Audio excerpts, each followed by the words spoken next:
Hello everyone. आज की इस वीडियो में हम बात करेंगे क्लास 12th के हिस्ट्री के मोस्ट इम्पॉर्टेंट क्वेश्चन। इसमें मैं आपके 8 मार्क्स के क्वेश्चन और उससे जो छोटे क्वेश्चन है, शॉर्ट क्वेश्चन, लॉन्ग क्वेश्चन, दोनों तरह के क्वेश्चन इस वीडियो में कवर कर दूंगा।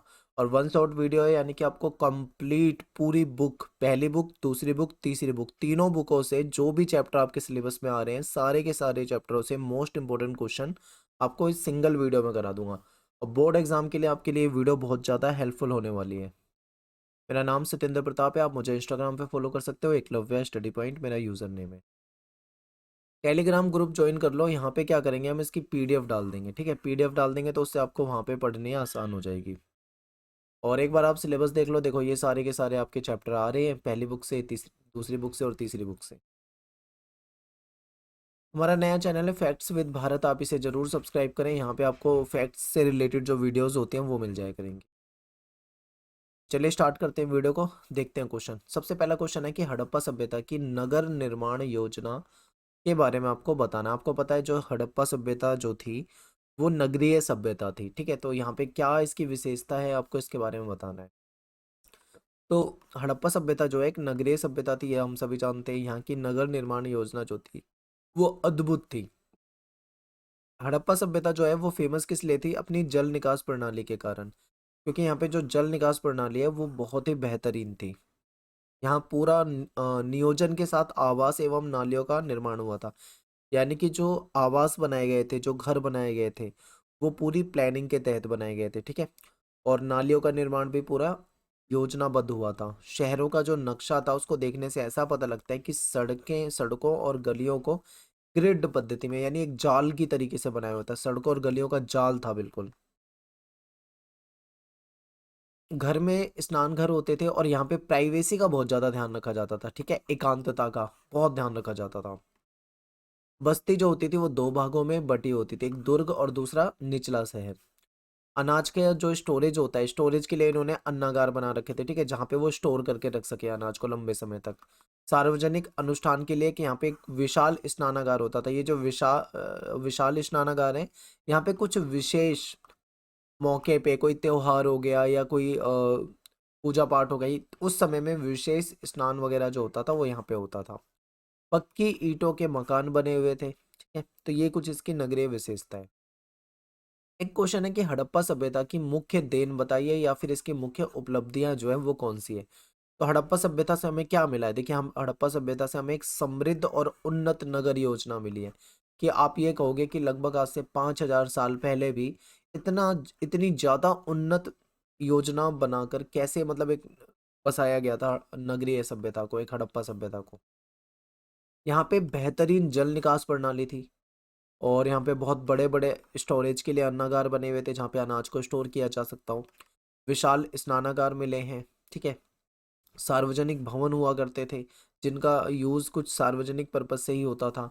जलाशय होते थे यहाँ पे, कुएं होते थे पानी के लिए। ठीक है, अद्भुत भवन निर्माण कला, जो कि यकीन नहीं होता कि आज से इतने वर्ष पहले भी इतना बेहतरीन भवन निर्माण किए जा सकते थे। सामाजिक जीवन। ठीक है, तो ये सारी चीजें जो हैं, ये कहीं ना कहीं हमें, मतलब हड़प्पा सभ्यता की देन है। तो इतने सारे पॉइंट बताए, इसमें से आप कुछ भी लिख सकते हो। ठीक है, जो भी आपको सही पॉइंट लगे। हड़प्पा संस्कृति की कृषि और कृषि प्रौद्योगिकी, यानी जो कृषि, जो खेती करते थे और खेती में जो तकनीक इस्तेमाल करते थे, उसका मुख्य पक्ष कौन से हैं। तो हड़प्पा जो संस्कृति है, इसकी कृषि के बारे में समझते हैं पहले। यहाँ के जो लोग थे वो कृषि करते थे। हड़प्पा के जो स्थल है वहाँ पे अनाज के दाने मिले हैं, जैसे कि गेहूं मिल गया है, जौ, दाल, सफ़ेद चना, तिल। तो इससे पता लगता है कि यहाँ के लोग जो थे खेती करते थे और वो गेहूं, जौ, दाल, सफ़ेद चना, तिल वगैरह उगाया करते थे। गुजरात जो है, यहाँ पे बाजरे के सबूत मिले। ठीक है, यहाँ पे चावल जो है उसके दाने मिले हैं, लेकिन चावल जो है वो काफ़ी कम मिला है। तो यानी कि चावल की खेती कम किया करते होंगे ये लोग। इससे ये भी पता लगता है कि ये लोग जो थे ये कृषि करते थे। अब कृषि में कौन सी टेक्नोलॉजी इस्तेमाल करते थे, क्या इस्तेमाल करते थे, ये ज़्यादा इंपॉर्टेंट है। तो हड़प्पा के जो लोग थे वो खेती के लिए जो टेक्नोलॉजी है उसका इस्तेमाल करते थे। ये जुताई के लिए बैल का प्रयोग करते थे और हल का प्रयोग करते थे। ठीक है, जो जुताई होती थी वो हल से होती थी और बैल का प्रयोग किया करते थे। कालीबंगन जो कि राजस्थान में है, यहाँ पे क्या है, यहाँ पे जुते हुए खेत के प्रमाण मिले, सबूत मिले। सिंचाई के लिए कुएं का इस्तेमाल होता था, तालाब का इस्तेमाल होता था, नहर का ये इस्तेमाल किया करते थे। फसल कटाई के लिए क्या करते थे ये, औजार इनके पास कुछ होते थे जिसका इस्तेमाल करते थे। तो देखिए कृषि प्रौद्योगिकी के बारे में आपसे पूछा जा सकता है, तो ये इंपॉर्टेंट है, याद रखिए। नेक्स्ट क्वेश्चन है कि सिंधु घाटी सभ्यता की आर्थिक और धार्मिक विशेषताएं जो है उस पर प्रकाश डालिए। तो सिंधु घाटी सभ्यता की आर्थिक विशेषता देखिए, हड़प्पा वासी जो थे वो कृषि करते थे, ये लोग व्यापार भी करा करते थे और बाहर से भी इनका व्यापार होता था। यहाँ के लोग जो थे वो शिल्प कार्यों में भी संलग्न थे, शिल्प के भी आपको कई सारे सबूत मिलते हैं, ठीक है। हड़प्पा वासी जो थे ये पशुपालन भी करते थे। तो ये सारी आर्थिक क्रियाएं हैं। आर्थिक क्रिया कौन सी होती है, जिससे इनको इनकम प्राप्त हो, चाहे वो कृषि हो, चाहे व्यापार हो, चाहे शिल्प कार्य हो, चाहे पशुपालन, सारी आर्थिक क्रियाएं हैं। और इनकी धार्मिक विशेषता के बारे में देखते हैं, तो जो मुहरे मिले, हड़प्पाई जो मुहर है उसमें अनुष्ठान के दृश्य मिलते हैं। हड़प्पा के लोग जो थे ये प्रकृति की पूजा करते थे, ठीक है, और जानवर की उपासना की जाती थी, आद्य शिव की पूजा की जाती थी, मातृ देवी को भी ये पूजा करते थे। हड़प्पा के लोग जो थे वो पशुपतिनाथ की पूजा करते थे। तो यहाँ से इनकी धार्मिक विशेषताएं मिल जाती हैं, पता लग जाती हैं। अगला क्वेश्चन है कि भारतीय इतिहास में अशोक जो है उनके योगदान पे आपको चर्चा करनी है। तो अशोक जो है इनको आरंभिक भारत का सर्वप्रसिद्ध शासक माना जाता है। आप इन्हें मौर्य साम्राज्य के प्रसिद्ध शासकों में आप इनको गिन सकते हो। अशोक ने कलिंग, जो कि वर्तमान में उड़ीसा है, पर विजय प्राप्त करी थी। अशोक वह पहला सम्राट था, पहला शासक था जिसने अपने अधिकारियों और प्रजा के लिए संदेश प्राकृतिक पत्थरों और पॉलिश किए हुए स्तंभों पर लिखवाए थे। अशोक ने अपने अभिलेखों के माध्यम से धम्म का प्रचार किया था।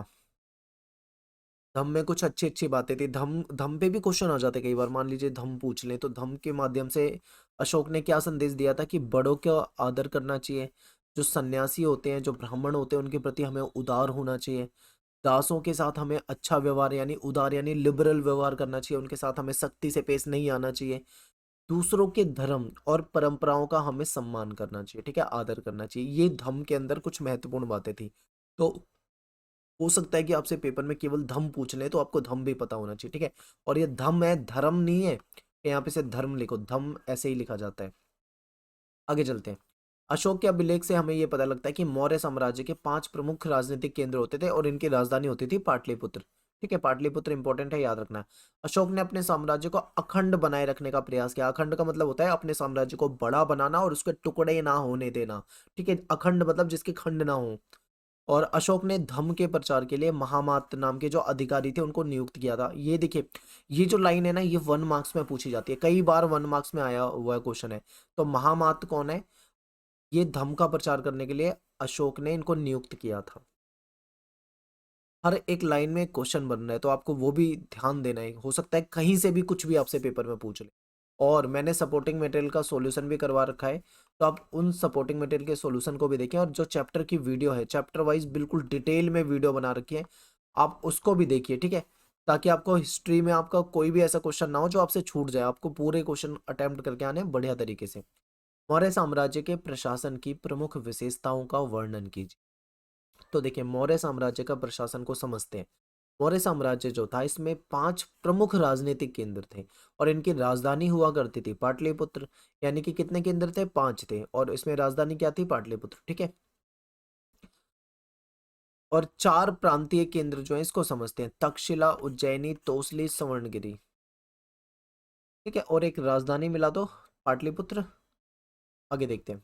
साम्राज्य के संचालन के लिए भूमि और नदियों दोनों मार्गों से आवागमन जो था वो बना रहता था। जो साम्राज्य होता था जिसका संचालन किया जाता था, उसमें भूमि और नदी दोनों रास्तों से ही आना जाना होता था। यात्रियों के खान पान की व्यवस्था होती थी। सेना सुरक्षा का एक प्रमुख माध्यम होती थी। सेना जो थी वो सुरक्षा का कार्य करती थी। सैनिक गतिविधियों के संचालन के लिए एक समिति और 6 उप समिति इंपॉर्टेंट है।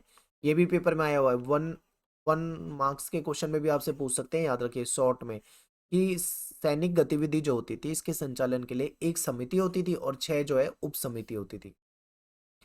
इनमें से एक समिति का काम नौसेना का संचालन करना था, दूसरी का काम होता था यातायात और खान पान का संचालन करना, तीसरी पैदल सैनिकों का संचालन करती थी, और जो चौथी थी वो अश्वरोहियों जो घोड़े वगैरह होते हैं उनकी देखभाल करती थी। पांचवी जो थी वो रथ रथ रोहियों का ध्यान रखती थी, और छठी जो समिति होती थी वो हाथियों का संचालन करती थी। तो इस तरीके से सभी समिति समिति वगैरह उप समिति वगैरह जो है के काम जो थे वो बटे हुए थे, ठीक है। नेक्स्ट है कि मौर्य साम्राज्य की आर्थिक और राजनीतिक उपलब्धियों पर अपने विचार व्यक्त किए। तो देखिए, मौर्य साम्राज्य की बात करें तो 5 राजनीतिक केंद्र और उसमें एक राजधानी होती थी पाटलिपुत्र। शासन जो था वो पश्चिमोत्तर में अफगानिस्तान और बलूचिस्तान तक इनका फैला हुआ था। इनकी जो शासन व्यवस्था थी वो उसमें एक मजबूत सैन्य व्यवस्था हुआ करती थी। इनकी गुप्तचर व्यवस्था जो थी वो बहुत ही अच्छी थी। सैनिक गतिविधियों के संचालन के लिए एक समिति और 6 उप समिति बनाई थी। मिलता जुलता क्वेश्चन है जो लास्ट बताया था, ठीक है। आर्थिक उपलब्धि की बात करें तो मूर्ति कला करते थे ये लोग, मूर्ति वगैरह बनाते थे, व्यापार बनाते थे, कृषि करते थे, शिल्प कला, सोने की खदान वगैरह थी यहाँ पे। अगला क्वेश्चन है आपका कि अभिलेख क्या होते हैं और इतिहास लेखन में इनके महत्व बताने और इनकी सीमा जो है उसके उस पे अपने तर्क सहित आपको व्याख्या करनी है। तो अभिलेख जो है देखिए, ये पत्थर पे या मान लीजिए कोई धातु है या मिट्टी के बर्तन है, इस पे इसकी जो कठोर सतह है उस होती है उस पे खुदे हुए होते थे।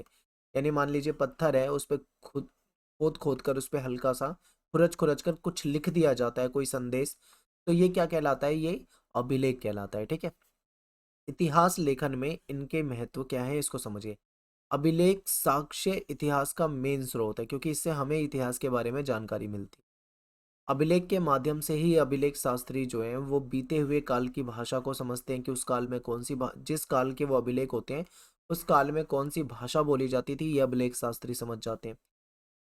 अभिलेखों में क्या होता है? राजाओं के नाम होते हैं, राजाओं की उपलब्धियां होती है, राजाओं के द्वारा निर्माण कार्य जो किया जाता है उसके बारे में लिखा होता है। तो इससे ये पता लग जाता है कि कौन से उस समय में शासक रहे।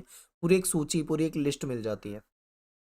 अभिलेख की तिथि से हमें उस समय का पता लग जाता है कि किस समय में किस प्रकार की भाषा थी, किस प्रकार से लिखा जाता था। अभिलेख का संदेश जो है उससे हमें काफी महत्वपूर्ण जानकारी मिल जाती है प्राचीन समय की। और एक क्वेश्चन ये बहुत ज्यादा पेपर में पूछा जाता है, हो सकता है ये 8 नंबर में ना आकर आपसे शॉर्ट क्वेश्चन में पूछ लें कि बताइए इतिहास लेखन में अभिलेख जो मिलते हैं उसकी क्या सीमाएं होती है, क्या लिमिटेशन होती है। तो इसकी कुछ लिमिटेशन होती है, जैसे कि अक्षर जो है वो हल्के ढंग से उत्कीर्ण होना, ठीक है। जो कई सारे अभिलेख मिले हैं उसमें जो अक्षर हैं वो हल्के ढंग से मिले हैं। अभिलेखों के टूट जाने के कारण अक्षरों का लुप्त हो जाना, अभिलेख जो है वो टूट जाते हैं तो अक्षर जो है वो लुप्त हो जाते हैं। वास्तविक अर्थ ना निकल पाना ये भी एक कारण बन जाता है। अभिलेख की भाषा समझ ना आना, रोजमर्रा के जीवन की जानकारी ना मिलना, ये सारे क्या हैं? ये अभिलेख की कुछ लिमिटेशन है। इससे हमें डेली लाइफ के बारे में जानकारी नहीं मिलती है, कई बार उसकी भाषा समझ में नहीं आती है, कई बार उसका रियल अर्थ नहीं निकल पाता है। कई बार मान लो अभिलेख है वो टूटे फूटे मिल गए तो उसमें पूरी जानकारी नहीं मिल पाती है। मान लीजिए अक्षर जो है वो कई बार लुप्त हो जाते हैं, ठीक है। तो कई सारे उसमें पॉइंट हैं जो आपको पता होने चाहिए। नेक्स्ट है आपका महाभारत काल में स्त्रियों और पुरुषों के संदर्भ में संपत्ति के अधिकार से क्या अभिप्राय था। स्त्रियों को और पुरुषों को अलग अलग प्रकार के अधिकार थे, ठीक है। तो देखिए, महाभारत के समय में स्त्री और पुरुषों के जो संपत्ति पे अधिकार होते थे वो भिन्न होते थे, यानी अलग अलग होते थे। मनुस्मृति हमें ये बताती है कि जो पैतृक जायदाद होती है उस पे माता पिता की मृत्यु के बाद, ठीक है, जो पूर्वजों की जो जायदाद होती है उसमें माता पिता जब की मृत्यु हो जाती है तो उसके बाद सभी पुत्रों में समान रूप से बांटा जाता था। लेकिन जो ज्येष्ठ पुत्र होता था, जो बड़ा होता था, उसको वो एक विशेष भाग का अधिकारी होता था। स्त्रियों को इस संपत्ति पर अधिकार प्राप्त नहीं था। याद रखिए, मनुस्मृति बताती है कि महिलाएं जो थी उनको जो पैतृक संपत्ति होती है उस पे महिलाओं का अधिकार नहीं होता था। लेकिन विवाह में जो, जब मान लो कोई लड़की है उसका विवाह होता है, स्त्री का विवाह होता है, तो उसको जो गिफ्ट मिलते हैं, उपहार मिलते हैं, वो स्त्री धन कहलाता था, ठीक है। तो स्त्री धन जो होता था उस पे स्त्री का अधिकार होता था। इस संपत्ति को उसकी संतान विरासत में प्राप्त कर सकती थी, ठीक है। इस पर उनके पति का कोई अधिकार नहीं होता था, और मनुस्मृति के अनुसार स्त्रियों को पति की आज्ञा के खिलाफ जाकर पारिवारिक संपत्ति या स्वयं अपने बहुमूल्य धन को छुपाकर जमा करने के विरुद्ध चेतावनी देती है। यानी कि मनुस्मृति ये बताती है कि महिला जो है वो छुपकर या छुपाकर संपत्ति या धन या जो भी कीमती चीजें हैं वो इकट्ठा नहीं कर सकते, ठीक है, मना किया जाता था। नेक्स्ट क्वेश्चन है कि क्या ये संभव है कि महाभारत एक का जो रचयिता है वो एक ही हो? महाभारत को एक गतिशील ग्रंथ क्यों कहा जाता है? देखिए, अब ये जो क्वेश्चन है ना, ये अलग अलग लैंग्वेज में आता है, ठीक है। आपको इसका मतलब पता होना चाहिए, चाहे कैसे भी पूछे आप कर दो। तो हम आंसर देते हैं, ये बोलेंगे नहीं, ये संभव नहीं है कि महाभारत जो है उसका रचयिता एक सिंगल पर्सन हो, नहीं। ये हजारों वर्ष तक, 1000 वर्ष तक ये लिखी गई है, तो एक व्यक्ति तो हो नहीं सकता जो उसको लिख देगा। महाभारत की जो मूल कथा है उसके रचयिता कौन थे? देखिए, भाट सारथी होते थे, इनको सूत भी कहा जाता था। ये क्या करते थे? ये युद्ध में जाते थे, शासक के साथ रहते थे, युद्ध को देखते थे, ठीक है, खुद ही देखते थे। तो युद्ध में जो घटनाएं ये देखते थे, युद्ध में जो ये समझते थे, उसको ये लिखा करते थे। तो ये तो हो गई ओरिजिनल, यानी ओरिजिनल महाभारत। बाद में ब्राह्मणों ने इस पे अपना अधिकार कर लिया, तो ब्राह्मणों ने इसको दोबारा से रचा है महाभारत को। ओरिजिनल जो लिखा है वो किसने लिखा है? भाट सारथी ने, जो कि युद्ध में उनके साथ जाया करते थे। लेकिन उसके बाद किसने अधिकार कर लिया इस पे? ब्राह्मणों ने। तो ब्राह्मणों ने क्या करा? उस रचना को आगे बढ़ाया और उस पे और विस्तार से लिखा। तो क्वेश्चन ये भी बन जाता है कि बताइए, महाभारत जो है वो एक गतिशील ग्रंथ क्यों कहलाती है? इसको गतिशील ग्रंथ क्यों कहा जाता है? तो महाभारत की रचना केवल संस्कृत भाषा तक सीमित नहीं रही, ठीक है। गतिशील इसलिए कहते हैं क्योंकि केवल एक भाषा तक ये नहीं रही, बल्कि अलग अलग भाषाओं में भी इसको लिखा गया, और इसका ट्रांसलेशन भी अलग अलग भाषाओं में होता रहा। यानी कि एक भाषा से ये कई भाषाओं में पहुंच गई, इसलिए इसको गतिशील कहा जाता है, ठीक है। महाभारत में भिन्न भिन्न कहानियों को समाहित कर लिया गया, जोड़ लिया गया, अलग अलग कहानियां आती गई, महाभारत में जुड़ती गई। इसीलिए तो महाभारत दुनिया का सबसे बड़ा महाग्रंथ के रूप में इसको देखा जाता है। इन कहानियों को पत्थरों की मूर्तियों तथा चित्रकला द्वारा प्रस्तुत किया गया। महाभारत की जो कथाएं हैं इसमें नाटक, नृत्य अलग अलग ढंग से प्रस्तुत किया गया है। महाभारत की रचना जो है वो लंबे समय तक होती रही, अलग अलग समय तक इसके रचयिता भी अलग अलग लग रहे थे। इसलिए हम कह सकते हैं कि महाभारत जो है एक गतिशील ग्रंथ है, ठीक है। नेक्स्ट क्वेश्चन है कि उन साक्ष्यों की चर्चा कीजिए जो ये दर्शाते हैं कि बंधुत्व और विवाह संबंधी जो ब्राह्मणों के द्वारा बनाए गए नियम थे, उसको सभी जगह नहीं उसका अनुसरण होता था, ठीक है, उसको सर्वत्र उसका अनुसरण नहीं होता था। तो देखिए, बंधुत्व और बंधुत्व और विवाह संबंधी जो ब्राह्मणों के द्वारा बनाए गए नियम थे उसका पालन जो था वो सभी जगह नहीं होता था। इसके कई सारे सबूत हैं। एग्जाम्पल के लिए आपके सामने पहला एग्जाम्पल है कि कुछ समाज में भाई बहन, जैसे कि चचेरे भाई, मौसेरे भाई बहन, जो कजन कहा जाता है हमारे में, उनसे खून का रिश्ता माना जाता है, ठीक है। कुछ समाज ऐसे थे जहाँ पे जो कजन होते थे उनसे भी खून का रिश्ता माना जाता था, लेकिन ऐसा सभी समाज में नहीं था। जो ब्राह्मणीय नियम थे उसके अनुसार बहिर्विवाह को सही माना जाता था, यानी कि कई जगह पर एक ही गोत्र के लोग आपस में विवाह कर लिया करते थे, जो कि ब्राह्मणों के अनुसार नहीं, सही नहीं था। बहिर्विवाह में क्या होता था? दूर से विवाह किया जाता है, गोत्र वगैरह ध्यान रख के विवाह किया जाता है, गोत्र वगैरह मैच ना कर जाए, बहुत सारी चीजों का ध्यान रखा जाता है बहिर्विवाह। लेकिन कई जगह पे ऐसा भी हमें सबूत मिले कि लोग अपने ही गोत्र में शादी कर लेते हैं, जो कि क्या है, सही नहीं माना गया है, ठीक है। आगे देखो, सातवाहन राजाएं जो थे, राजा जो थे वो कई रानियों को रखा करते थे, उनसे विवाह किया करते थे, ठीक है, और अपने पिता का गोत्र धारण कर लेते थे।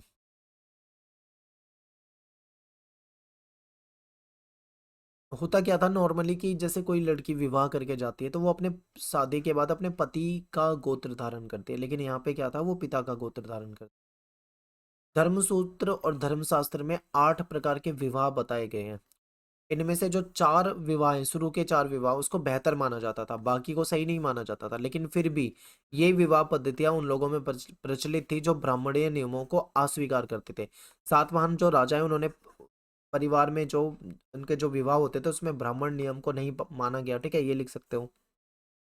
कुछ सातवाहन राजा जो थे वो बहुपत्नी प्रथा को मानते थे, इसलिए आप कह सकते हो कि वो ब्राह्मण के नियमों को नहीं मानते थे।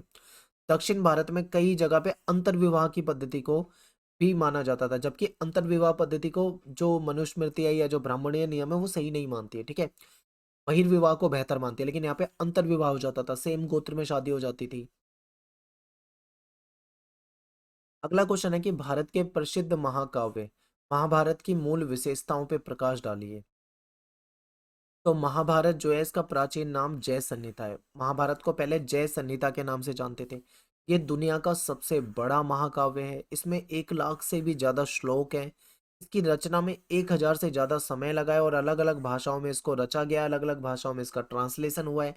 इसके जो मूल रचयिता थे वो भाट सारथी थे, जिनको सूत कहा जाता था। ठीक है।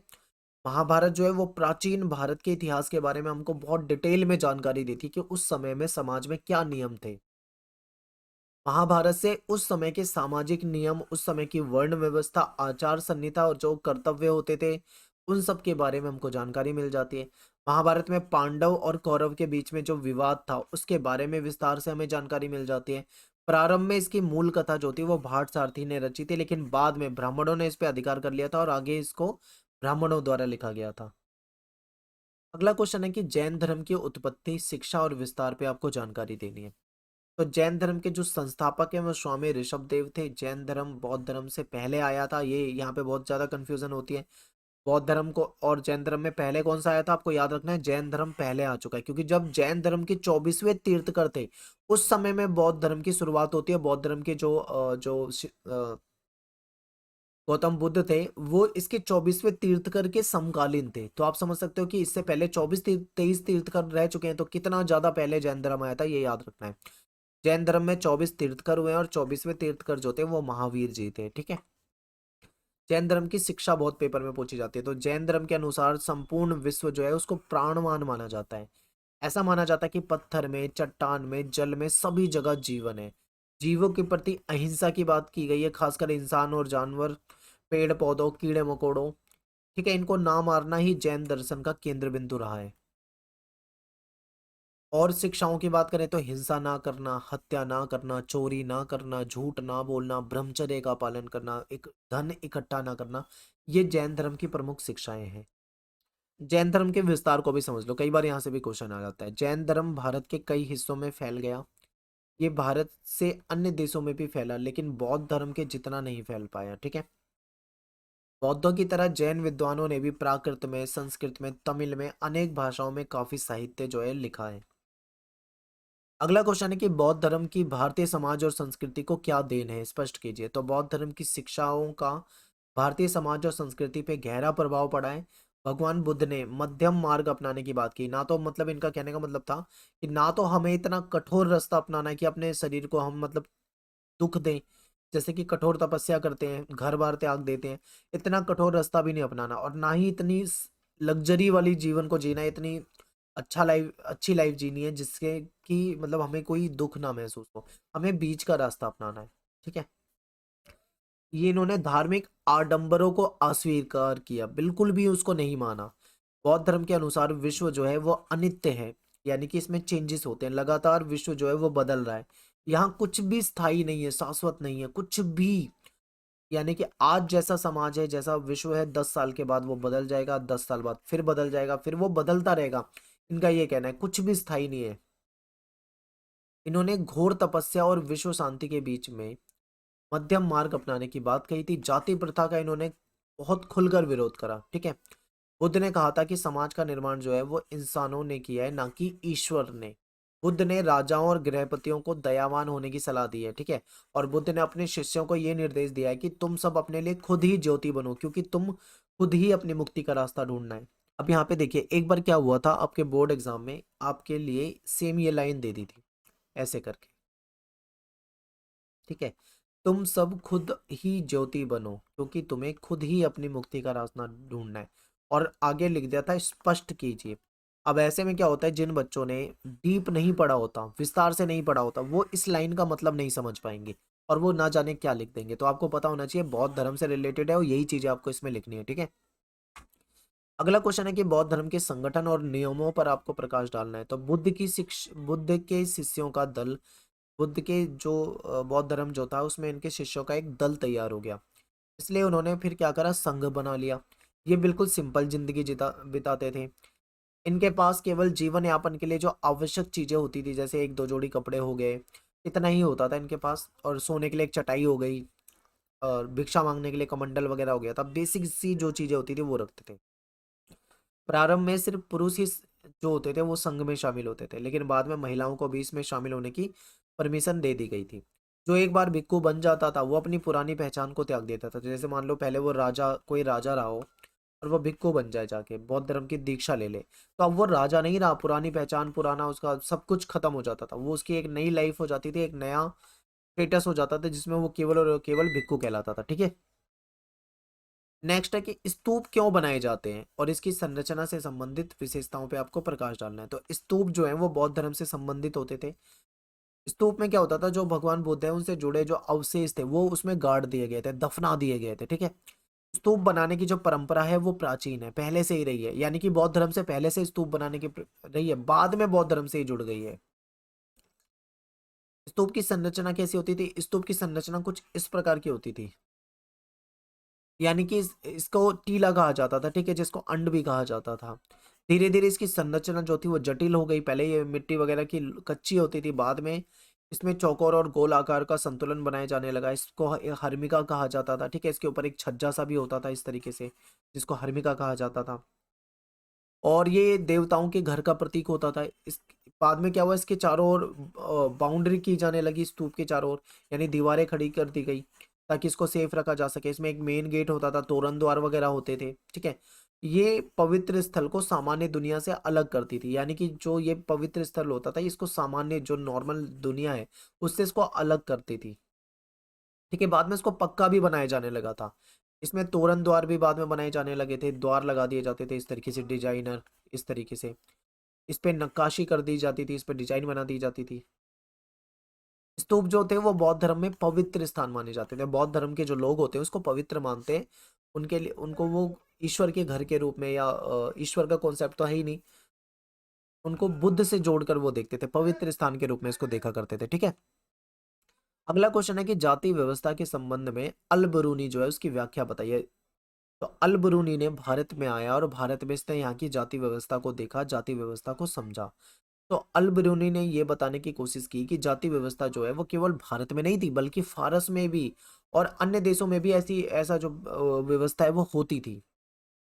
अल बरूनी ये कहता है कि फारस जो है यहाँ पे चार वर्ग जो हुआ करते थे। पहला वर्ग जो है घुड़सवार और शासक वर्ग होते थे, फिर भिक्षु और पुरोहित वर्ग होते थे, तीसरा वर्ग तो वैज्ञानिक, चिकित्सक, खगोल शास्त्री होते थे, चौथे वर्ग में किसान और अन्य शिल्पकार होते थे। यानी इसका कहने का मतलब ये है कि केवल भारत में जाति व्यवस्था या जाति प्रथा या वर्ग विभाजन नहीं था, अन्य देशों में भी होता था, फारस में भी होता था, जो कि इसने बताया। अल बिरूनी ने जाति व्यवस्था के संबंध में जो ब्राह्मणवादी व्याख्या है, ठीक है, इसको मानने से इनकार करा।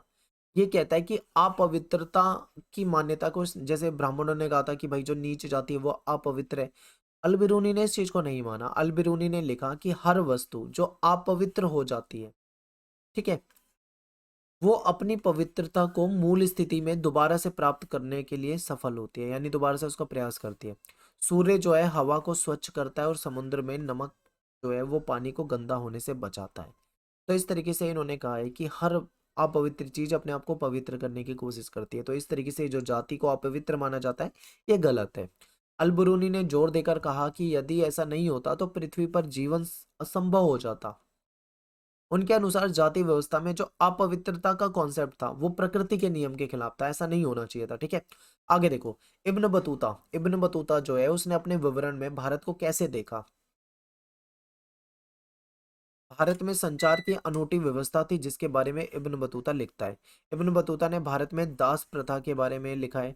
इब्न बतूता ने नारियल और पान जैसे जो वनस्पति होते हैं उसके बारे में लिखा और उसको बताया कि ये पवित्र माना जाता था, क्योंकि जो इब्न बतूता के जो पाठक थे, जो उसको पढ़ने वाले थे, वो इस चीज से बिल्कुल अपरिचित थे, उनको नहीं पता था। इब्न बतूता ने भारतीय शहरों के बारे में लिखा और उसमें ये बताया कि भारत के जो शहर हैं वहाँ पे अवसर यानी अपॉर्चुनिटी से भरपूर है। भारतीय व्यापार और बाजार के बारे में उसने लिखा, भारतीय कृषि के बारे में लिखा, ये बताया कि भारत की मिट्टी जो है वो उपजाऊ है, इस कारण यहाँ पे किसान जो है साल में दो फसलें उगा लेते हैं। भारत में जो बना हुआ माल है वो मध्य और दक्षिण और पूर्व एशिया में भी इसकी काफ़ी डिमांड होती है। यहाँ का जो सूती कपड़ा है या मलमल या जो शिल्पकार जो है वो काफ़ी सराहनीय है। इब्न बतूता ने भारतीय गुप्तचर व्यवस्था के बारे में भी विस्तार से लिखा है।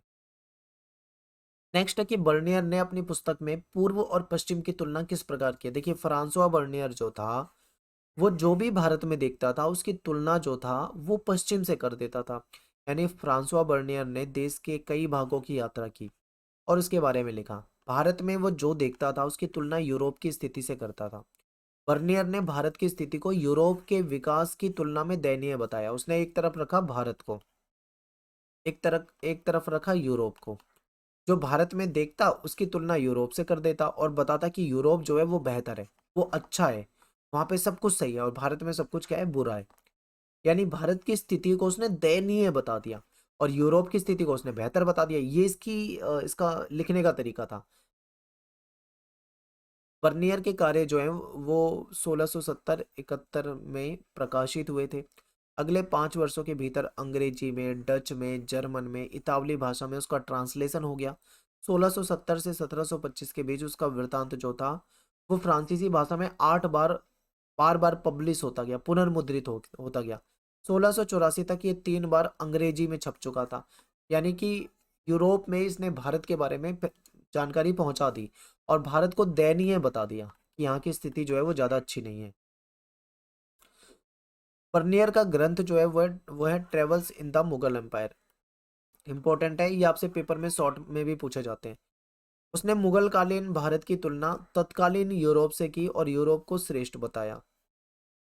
उसने भारत में जो भिन्नताएं महसूस की उन्हें पदानुक्रम के अनुसार क्रमबद्ध किया, जिससे भारत पश्चिमी दुनिया को निम्न कोटि का प्रतीत होता था। ठीक है, भारत को इतना ज्यादा छोटा और इतना ज्यादा बेकार बता दिया कि पश्चिमी दुनिया को भारत जो है वो बेकार सा लगता था, निम्न कोटि का लगता था। ये इसकी मतलब लिखने का तरीका था जो कि गलत था।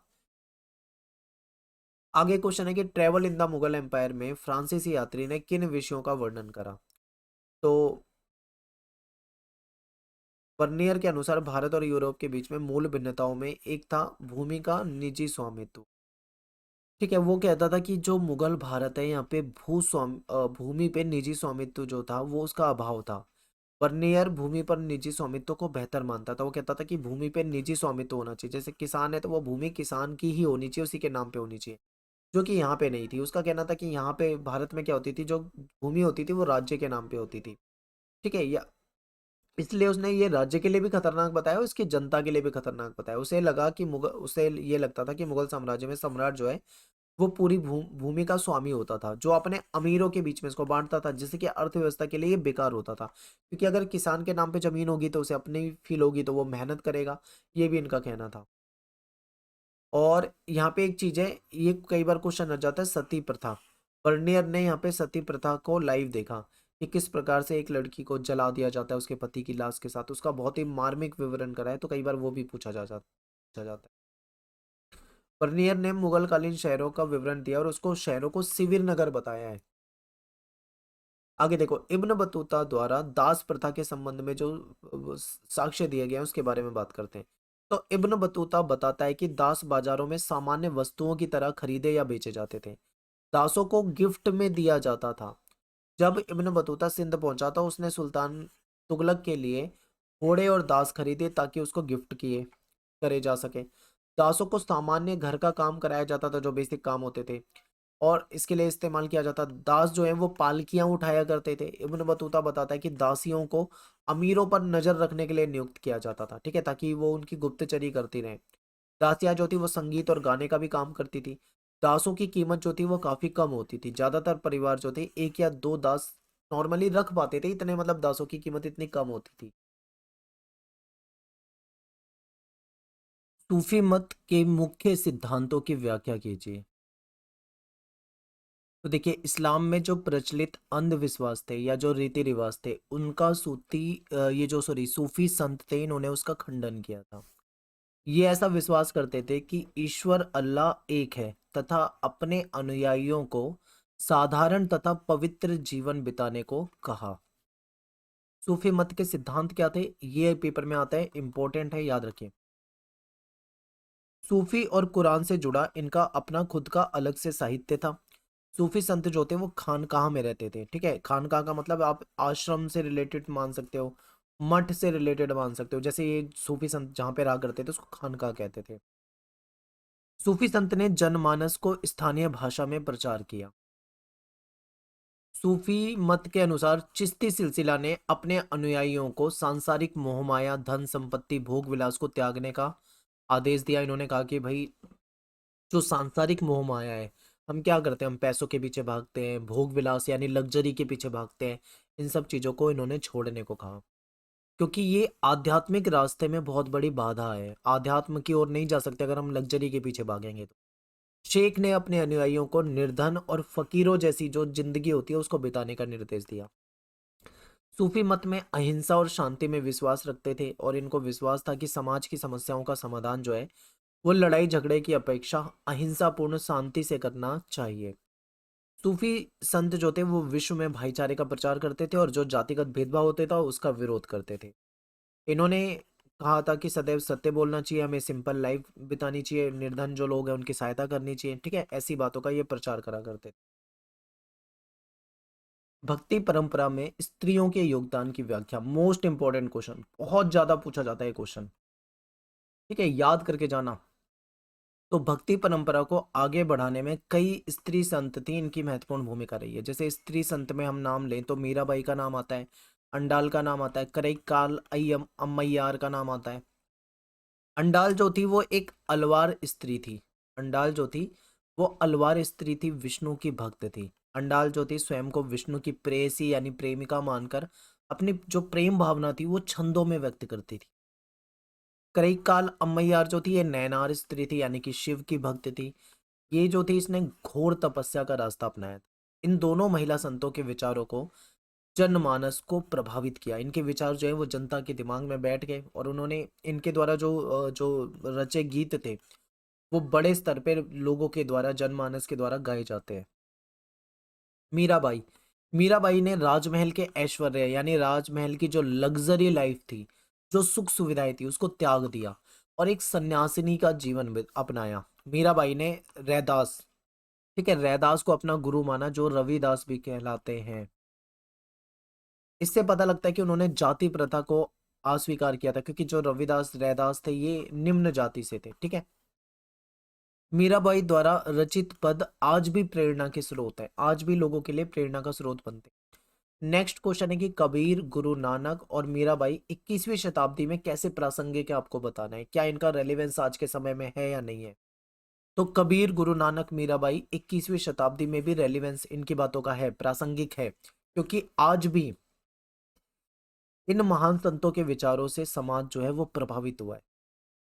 इन संतों ने धार्मिक जो रूढ़िवादिता थी, जो कठोर, इस पे कठोर प्रहार किया। जाति प्रथा, तो इन्होंने जो रूढ़िवादी परंपरा थी, जो पुरानी बातें, दकियानुसी जो बातें होती थी, उस पे इन्होंने कठोर प्रहार किया। जाति प्रथा और भेदभाव जो होते थे उसकी आलोचना की, ठीक है। इन्होंने मनुष्य को इंसानियत का पाठ पढ़ाया, इंसानियत की सीख दी कि हमें इंसानियत को अपनाना चाहिए। कबीर जो थे इन्होंने हिंदू मुस्लिम धार्मिक जो रूढ़िवादी परंपरा थे उस पर खुल के प्रहार किया था। इन्होंने एक ईश्वरवाद का समर्थन किया था। संत कबीर ने मूर्ति पूजा का विरोध किया था। इन्होंने हिंदू और मुस्लिम दोनों ही धर्म की कुरीतियों को सामने रखा।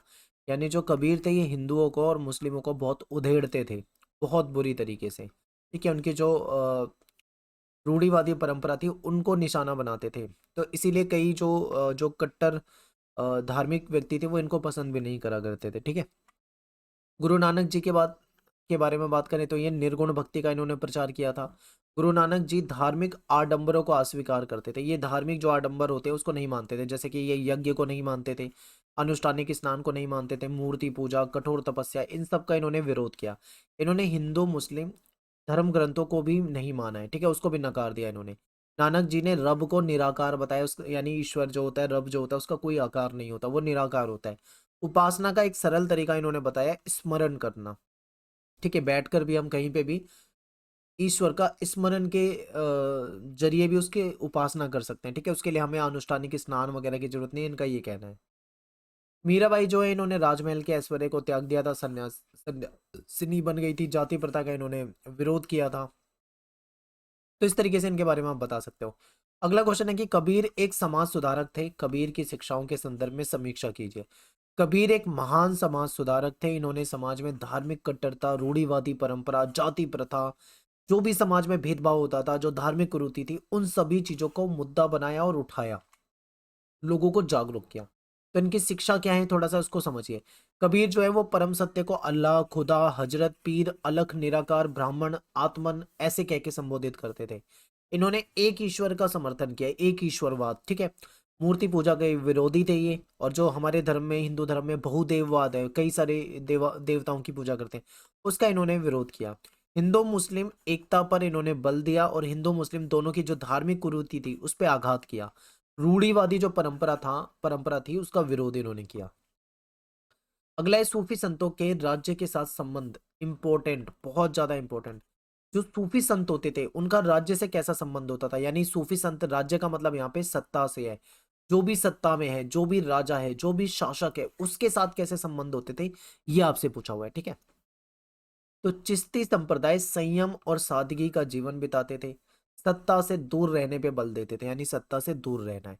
यदि सत्ताधारी वर्ग बिना मांगे अनुदान, यानी बिना मांगे कुछ अनुदान देता है, कुछ गिफ्ट देता है, तो सूफी संत उसको स्वीकार करते थे। सुल्तान जो है, सुल्तान द्वारा खानका को टैक्स मुक्त कर दिया था, यानी खानका से कोई टैक्स नहीं लिया जाएगा, ठीक है। और भूमि भी इन्होंने अनुदान में दे दी थी। और सूफी धन और सामान के रूप में दान स्वीकार करते थे, या तो इनको धन दे दो या सामान दे दो। इसको संजो के नहीं रखते थे, इकट्ठा नहीं करते थे, बल्कि खाने में, कपड़े में, रहने की व्यवस्था में, अनुष्ठान में उसको खर्च कर देते थे। शासक न केवल सूफी संतों के संपर्क में रखना चाहते थे, बल्कि उनका समर्थन के भी कायल होते थे, उनका समर्थन भी चाहते थे, क्योंकि इनके पास बहुत बड़ी जनता जो होती थी वो इनके पास आती थी। शासक अपनी कब्र जो थी वो सूफी दरगाह और खानका के नजदीक बनाना चाहते थे।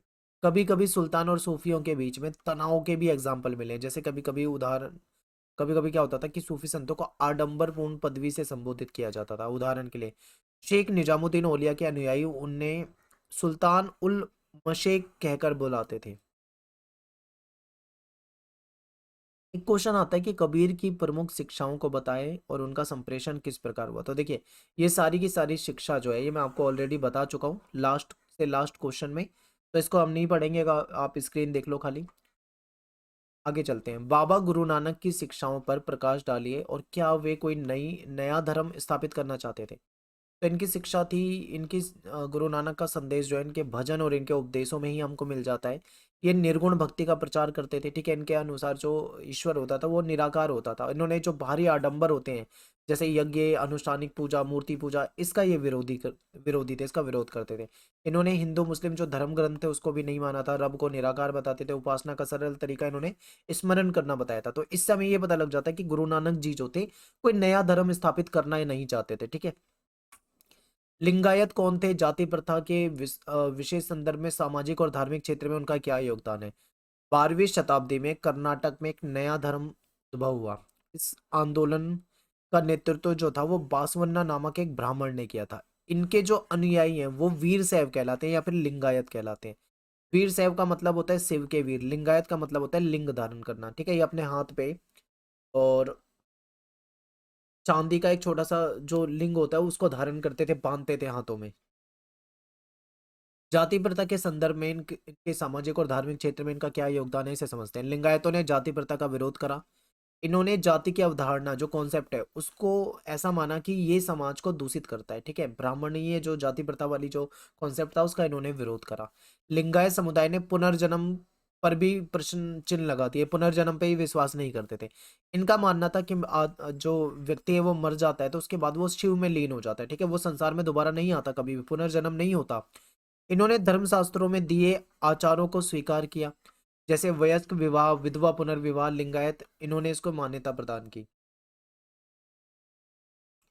संत कवयित्री जो मीराबाई है उनकी जीवनी और उनके जीवन और उन समाज में जो प्रचलित मान्यताओं का जो इन्होंने उल्लंघन किया, इसके बारे में आपको तो देखिए, मीराबाई जो है वो मारवाड़ के मेड़ता जिले में एक राजपूत राजकुमारी थी। का विवाह जो था इनकी मर्जी के खिलाफ हुआ था। और इनका विवाह जो था वो मेवाड़ के सिसोदिया कुल में हुआ था, सिसोदिया परिवार में हुआ था। इन्होंने अपने परिवार की आज्ञा की अवहेलना की थी और पत्नी और माँ के दायित्व को निभाने से इनकार कर दिया। ठीक है, इन्होंने बोला कि ना तो ये माँ का दायित्व निभाएंगे ना ही पत्नी का। मीराबाई विष्णु के अवतार श्री कृष्ण को अपना एकमात्र पति स्वीकार कर चुकी थी, और मीराबाई को उनके जो ससुराल वाले थे उन्होंने मारने की कोशिश की, जहर भी दिया था, लेकिन ये बच गई थी किसी तरीके से, और बचकर राजभवन से निकलकर भाग गई और वहां पे घुमक्कड़ गायिका बन गई। इन्होंने अपने अंतर्मन के भाव को व्यक्त करने के लिए गीतों की रचना करी, और इनके गुरु जो थे वो रैदास थे, जो कि एक चर्मकार थे जाति से। और इससे पता लगता है कि मीराबाई ने जातिवादी परंपरा को नहीं माना था। राजमहल के सुख सुविधा, राजमहल में इनको सारी सुख सुविधा थी, उसको इन्होंने छोड़ दिया, विधवा की तरह सफेद कपड़े धारण कर लिए और सन्यासिनी का जीवन इन्होंने बिताना शुरू कर दिया। शेख निजामुद्दीन औलिया की खानकाह में जीवन की मुख्य विशेषता बतानी है। तो औलिया की जो खानकाह थी उस समय, ठीक है, दिल्ली के शहर की बाहरी सीमा यानी यमुना नदी के किनारे गियासपुर में होती थी। यहाँ पे छोटे छोटे कमरे बने हुए थे और एक बड़ा सा हॉल था जिसको जमात खाना कहा जाता था। यहाँ पे जो सहवासी और अतिथि लोग होते थे वो आते थे, यहाँ पे रहते थे, उपासना किया करते थे। सहवासी का मतलब यहाँ पे जो साथ रहने वाले लोग हैं इनके, ठीक है, इनमें शेख का अपना परिवार होता था, सेवक होते थे इनके, और अपने अनुयायी होते थे। शेख जो होते थे वो छोटे से कमरे में छत पर रहा करते थे, जहां पर मेहमानों से सुबह शाम मिलते थे। खानका के चारों ओर दीवार जो होती थी उससे उसको घेरा हुआ था। यहाँ पे एक सामुदायिक रसोई थी जिसमें लंगर वगैरह कराया जाता था। यहाँ सभी तबके के लोग आते थे, यहाँ पे सिपाही भी आते थे, गुलाम भी आते थे, व्यापारी भी आते थे, कवि, राहगीर, धनी, निर्धन, हिंदू, ये अनुयायी बनने के लिए आते थे, इबादत करने के लिए आते थे, ताबीज लेने के लिए आते थे, और कोई विवाद हो जाए तो शेख से मध्यस्थता करवाने के लिए भी आते थे। शेख के सामने झुकना, मिलने वालों को पानी पिलाना, दीक्षितों का सर मुंडन करना, ये सारा काम यहाँ पे होता था। ठीक है, तो ये आप बता सकते हो, पेपर में आएगा तो लिख सकते हो। नेक्स्ट पे चलते हैं। अगला क्वेश्चन है कि विजयनगर की जल आवश्यकताओं को किस प्रकार पूरा किया जाता था। तो जल आवश्यकता जो थी, यहाँ पे एक तुंगभद्रा नदी होती थी, उसके द्वारा एक प्राकृतिक कुंड बना हुआ था, ठीक है, नेचुरल, इसमें से यहाँ पे पूरी हो जाती थी। तो यहाँ से क्या होता था, जल जो है वो हौजों का निर्माण कर दिया गया था, हौजों के द्वारा वो जल आगे ले जाया जाता था। कमलपुरम जलाशय जो है इसीलिए बनाया गया था यहाँ पे।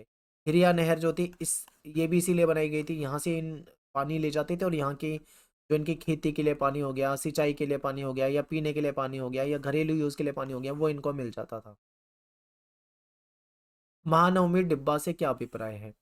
शहर का सबसे ऊंचे स्थान पर महानवमी डिब्बा एक विशालकाय मंच था, कुछ इस प्रकार से एक मंच था बड़ा सा। आप एनसीईआरटी में देखोगे तो आपको इमेज मिल जाएगी एनसीईआरटी के अंदर, ठीक है। ये 11,000 वर्ग फीट के आधार से 40 फीट की ऊंचाई तक था। 40 फीट आप ये लगा लो, लगभग 4 मंजिल का जो मकान होता है उसके बराबर था। और इस पर लकड़ी की एक संरचना बनी हुई थी। मंच का आधार जो था उस पर कुछ चित्र बने हुए थे, नीचे आधार मतलब जो बेस होता है नीचे। इस संरचना से जुड़े अनुष्ठान जो थे वो सितंबर और अक्टूबर के शरद मास में होते थे। सितंबर और अक्टूबर में जो सर्दी होती थी इस समय में इसके अनुष्ठान होते थे। इसमें क्या होता था, 10 दिन का हिंदू त्योहार जिसको दशहरा, उत्तर भारत में दशहरा कहा जाता है, और बंगाल के साइड में दुर्गा पूजा कहा जाता है, या फिर इसको नवरात्रि कहा जाता है, या फिर इसको महानवमी भी कहा जाता है। यानी ये जो त्योहार होता था ये मनाया जाता था। इस अवसर पे क्या होता था, विजयनगर के जो शासक थे वो अपने रुतबे और ताकत का प्रदर्शन करते थे। यहाँ पे क्या होता था कि धर्म अनुष्ठान में मूर्ति पूजा होती थी, राज्य के अश्व की पूजा की जाती थी, भैंस और अन्य जानवरों की बलि दी जाती थी, यहाँ पे नृत्य होता था, कुश्ती प्रतिस्पर्धा कराई जाती थी, घोड़े, हाथी, रथ, सैनिक, इनकी शोभा यात्रा निकाली जाती थी, ठीक है। और जो नायक होते थे वो राजाओं द्वारा या राजा को अतिथियों को दी जाने वाली जो भेंट होती थी, गिफ्ट वगैरह लाया करते थे। तो पूरा एक त्योहार होता था, एक बड़ा मतलब प्रदर्शन होता था, लोग पूजा पाठ के लिए आते थे। ये नवमी मनाई जाती थी यहाँ पे, ठीक है। तो ये होता था यहाँ महानवमी डिब्बा में। एक क्वेश्चन काफी पेपर में आता है, अमर नायक प्रणाली क्या है। तो अमर नायक प्रणाली जो है विजयनगर साम्राज्य की एक राजनीतिक खोज है। ये कहीं ना कहीं इक्ता प्रणाली जो होती थी उससे मिलती जुलती है। अमर नायक जो थे वो क्या होते, वो सैनिक कमांडर होते थे। इनको राय, राय का मतलब है यहाँ पे शासक से, इनको राय द्वारा प्रशासन के लिए क्षेत्र दिए थे, ठीक है। राय कौन है, राय जो है राजा, मान लीजिए राजा। इन्होंने अमर नायक जो कि सैनिक कमांडर थे, इन सैनिक कमांडर को एक क्षेत्र दे दिया प्रशासन के लिए कि जाओ तुम यहाँ की व्यवस्था को देखो। फिर दूसरा सैनिक कमांडर को दूसरा क्षेत्र दे दिया, ठीक है। ये राजा के अंडर होते थे, ये याद रखना, ठीक है। अमर नायक उन क्षेत्रों में किसानों, शिल्पकारों और व्यापारियों से टैक्स इकट्ठा करते थे। ठीक है, ये अब इनको जिम्मेदारी दे दी है तो ये इनसे टैक्स इकट्ठा करते हैं। अमर नायक क्या करते थे, टैक्स का कुछ हिस्सा अपने खुद खुद के खर्चे के लिए रख लेते थे, यानी अपने पर्सनल यूज के लिए, तथा घोड़ों और हाथियों के दल के रखरखाव के लिए पैसा रख लिया करते थे। और ये दल विजयनगर शासक को एक प्रभावी सैनिक शक्ति भी प्रदान करते थे। मान लो शासक जो है उसको कहीं पे युद्ध लड़ना है, तो शासक के पास अपनी खुद की सेना तो होती है, प्लस में ये जो सैनिक कमांडर रखे हुए हैं ये भी अपनी सेना उनको दे देते थे। तो इस तरीके से चलता था। इनकी मदद से इन्होंने दक्षिण भारत पे नियंत्रण किया हुआ था। और राजस्व का कुछ हिस्सा जो था वो मंदिर में सिंचाई के साधन के रखरखाव के लिए भी पैसा खर्च हो जाता था। नेक्स्ट है कि मुगल काल में कृषि समाज में महिलाओं की भूमिका, मोस्ट इंपोर्टेंट क्वेश्चन, बहुत ज्यादा पेपर में आता है ये क्वेश्चन। इस चैप्टर में से याद रखना, इस चैप्टर से 4 ही क्वेश्चन आते हैं, चारों क्वेश्चन मैं आपको कराऊंगा। मुगल काल में कृषि समाज में महिलाओं की भूमिका, तो देखो खेतों में पुरुषों के साथ काम करती थी महिलाएं, बुआई, निराई, कटाई और ये सारे काम जो होते थे ये किया जाता था। और इसके अलावा जो महिलाएं थी वो सूत काटना, बर्तन बनाना, कपड़ों पर कढ़ाई करना ये काम करती थी।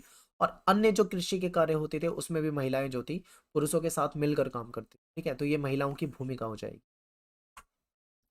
मुगल काल में भू राजस्व व्यवस्था का आपको वर्णन करना है। तो देखिए मुगल काल में भू राजस्व व्यवस्था में क्या था, आमदनी का जो मुख्य स्रोत होता था वो भू राजस्व होता था। यानी भू राजस्व जो है वो मेन सोर्स ऑफ इनकम हो जाएगा।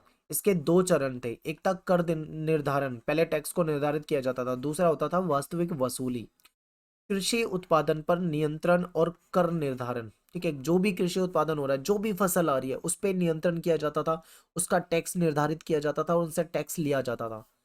और इसके लिए इन्होंने कुछ अधिकारी भी रखे हुए थे। करों का भुगतान नगद या फसल के रूप में दो तरीके से हो सकता था, या तो नगद दे दो या फिर फसल दे दो, दोनों तरीके से हो सकता था।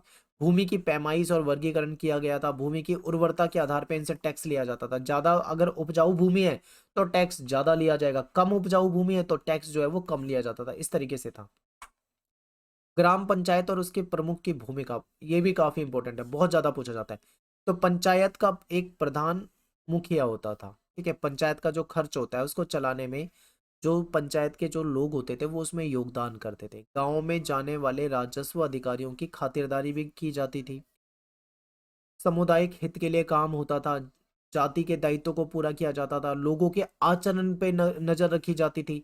अगर मान लो कोई विवाद हो जाए तो पंचायत ही सुलझाती थी, जुर्माना भी लगा सकती थी, दंड देने का अधिकार था। अगर कोई ज्यादा बड़ा अपराध कर दे तो उसको गांव से निकाल सकती थी पंचायत। ठीक है, तो पंचायत जो होती थी गांव में एक संस्था के रूप में काम करती थी। इसमें इसके सदस्य गांव के सभी लोग होते थे। इसमें 5 पंच वगैरह होते थे। ठीक है, तो गांव के लिए काम करते थे ये, तो ये इनकी महत्वपूर्ण भूमिका हो जाएगी। मुगल भारत में जमींदारों की भूमिका, ये भी काफी आता है। तो ये जो जमींदार थे ये अमीर होते थे। ठीक है, ताकतवर होते थे। ये उत्पादन में सीधे भाग नहीं लेते थे, यानी ये डायरेक्ट खेती नहीं करते थे, लेकिन इसके बावजूद भी इनका पूरा नियंत्रण होता था। क्या होता था, इनके पास खेत होते थे, इसमें ये मजदूर रख लेते थे, किसान को मजदूर के रूप में रख के उनसे खेती करवाते थे। यानी उत्पादन में सीधा तो भाग नहीं ले रहे, लेकिन नियंत्रण पूरा इन्हीं क्या होता था। जमीन के मालिक थे ये चाहे तो उसको बेच भी सकते थे। ठीक है, इनकी सामाजिक और आर्थिक इनको विशेष अधिकार प्राप्त थे क्योंकि सत्ता तक इनकी पहुंच होती थी। उच्च जाति से संबंधित होते थे, राज्य को अपनी सेवाएं देते थे, शासक से जुड़े होते थे। भू राजस्व वसूलने का भी अधिकार इनको दिया हुआ था शासन ने।